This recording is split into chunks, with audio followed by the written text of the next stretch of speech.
साथीहरु सबैलाई नमस्कार। यो भिडियो गराउनुको खासै रिजन त छैन, अलिकति गराउने मुड पनि थिएन मलाई, तर नबोली हुँदैन जस्तो लाग्यो साथीहरु मलाई खासमा है। साथीहरु मैले खासमा काठमाडौँदेखि कफी बिन्स मगाएको थिएँ। ल हेर्नुहोस् है, अब यो प्याकेट यस्तरी एउटा लेयर छ, दुईटा लेयर छ। श्री एयरलाइन्समा आएको हो यो बिन्स, श्री एयरलाइन्सको कार्गो मार्फत आएको यो बिन्स पुरै च्यात्तेर आएछ साथीहरु। जुन अब यो कफी बिन्स अब 2-3 घण्टाभन्दा बेसी, 1 घण्टाभन्दा बेसी बाहिर हावामा एक्सपोज गरेर राख्नै मिल्दैन।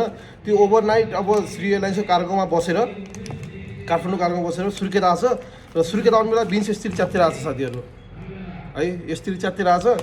उहाँहरूसँग कुरा गरेर दिएको, म उहाँहरूसँग कुरा गरेको, यहाँ श्री एयरलाइन्सको सुर्खेतको स्टाफहरूसँग कुरा गरेको, खै यो अब हजुरहरूको फल्ट हुनसक्छ भन्नु उहाँले है साथीहरु। मान्छेको सामानहरूसँग यसरी खेलबाड कहिलेसम्म गर्ने हजुरहरूले? प्लिज मलाई एन्सर दिनुहोस् श्री एयरलाइन्स है। अलिकति अब स्टाफहरू अलिकति रेस्पोन्सिबल हुनु पऱ्यो, प्लिज राम्रोसँग काम गरिदिनुहोस्। मान्छेहरूको जिन्दगी कुराहरू गरिराख्नु सक्छ भन्छ। 2300 रुपियाँ जाने कफी बिन्स अब यसरी आएछ, मैले हजुरबाट के एक्सपेक्ट राख्ने है। हस्, थ्याङ्क यू।